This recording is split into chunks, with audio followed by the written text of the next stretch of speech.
अस्सलाम वालेकुम नाज़रीन, AK सिंध न्यूज़ में ख़बरों ने अपडेट जो सिलसिलो जारी है।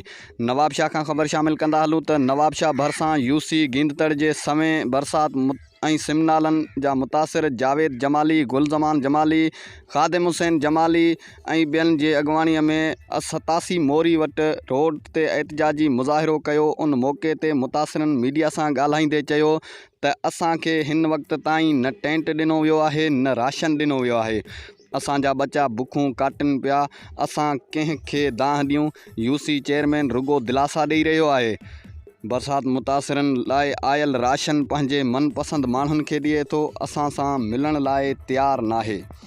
असांजो ॻोठु गिंदतड़ पूरो पाणी में ॿुॾी पियो आहे।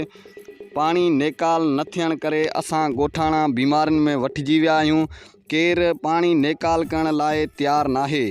हिननि चयो त को बि चूंडियल नुमाइंदो तोड़े ज़िला इंतिज़ामिया मां केर बि न आयो आहे। हिननि वस वारनि खां मुतालबो कयो आहे त असांजे इलाइक़नि मां पाणी कढराए ॾिनो वञे ऐं सिमनालनि खे बंदि कयो वञे, जीअं असां पंहिंजे बचड़नि सां गॾु पंहिंजे घरनि में रही सघूं।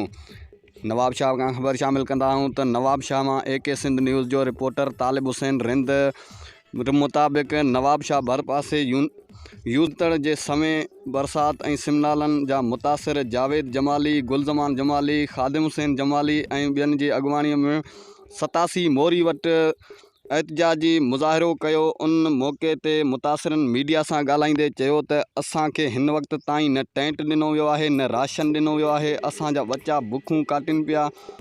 असां कंहिंखे दांह ॾियूं? UC चेयरमैन रुगो दिलासा ॾेई रहियो आहे।